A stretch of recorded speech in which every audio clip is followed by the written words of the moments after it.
ஒரு சொட்டு எண்ணெய் வெளியேறாது.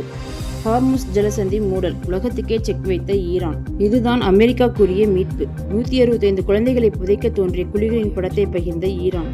மத்திய கிழக்கில் போர் உச்சக்கட்டத்தை எட்டியுள்ள நிலையில் உலகின் மிக முக்கியமான கடல்வழி பாதையான ஹார்முஸ் ஜலசந்தியை மூடிவிடுவதாக ஈரான் அதிகாரப்பூர்வமாக அறிவித்துள்ளது.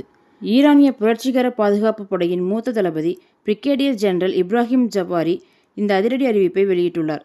ஈரானிய ஊடகங்களில் பேசிய அவர், ஹார்முஸ் ஜலசந்தி வழியாக செல்ல முயலும் எந்த ஒரு கப்பலும் தீயிட்டு கொளுத்தப்படும். இங்கிருந்து ஒரு சொட்டு எண்ணெய் கூட வெளியேற அனுமதிக்க மாட்டோம். மத்திய கிழக்கு நாடுகளில் உள்ள எண்ணெய் குழாய்கள் மற்றும் உள்கட்டமைப்புகள் மீது தாக்குதல் நடத்துவோம். கச்சா எண்ணெய் விலை வரும் நாட்களில் பேரலுக்கு $200 வரை உயரும் என்று பகிரங்க எச்சரிக்கை விடுத்துள்ளார். உலகின் ஒட்டுமொத்த எண்ணெய் தேவையில் 1/5 பங்கு, அதாவது 20% இந்த பாதை வழியாகவே செல்கிறது. தினமும் சுமார் 2 கோடி பேரல் கச்சா எண்ணெய் மற்றும் எரிபொருள் இதன் வழியாக கொண்டு செல்லப்படுகிறது. Saudi Arabia, Iran, Iraq, Kuwait மற்றும் ஐக்கிய அரபு அமீரகம் ஆகிய நாடுகள் தங்கள் ஏற்றுமதிக்கு இந்த பாதையையே நம்பியுள்ளன. கத்தார் தனது இயற்கை எரிவாயு ஏற்றுமதி முழுமையாக இதன் வழியாகவே செய்கிறது.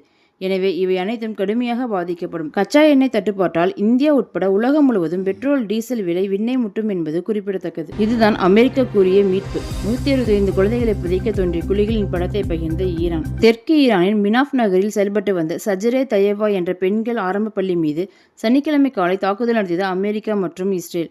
இந்த தாக்குதலில் பள்ளி மாணவிகள் மற்றும் ஊழியர்கள் உட்பட சுமார் 125 முதல் 180 பேர் உயிரிழந்துள்ளனர். மேலும் 90க்கும் மேற்பட்டோர் காயமடைந்துள்ளனர். ஈரான் மீது கடந்த 4 நாட்களாக அமெரிக்கா, இஸ்ரேல் என 2 நாடுகளும் தாக்குதலை தொடர்ந்தாலும் இந்த தாக்குதல் உலகம் முழுவதும் உள்ள மக்களிடையே பெரும் சோகத்தையும் அதிர்ச்சியையும் ஏற்படுத்தியுள்ளது. சம்பவ இடத்திலிருந்து சிலர் பேசிய வீடியோக்களும் இரத்த கரைகளுடன் உள்ள பள்ளிப்பை புகைப்படங்களும் இணையத்தில் வைரலாகின.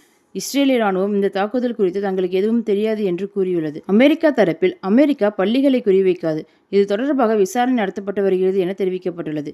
இந்நிலையில் இந்த தாக்குதலில் இருந்த 100க்கும் மேற்பட்ட குழந்தைகளை புதைப்பதற்காக தோண்டப்பட்டுள்ள குழிகளின் புகைப்படங்களை ஈரான் பகிர்ந்துள்ளது. இது இன்னும் சோகத்தை ஏற்படுத்தியுள்ளது.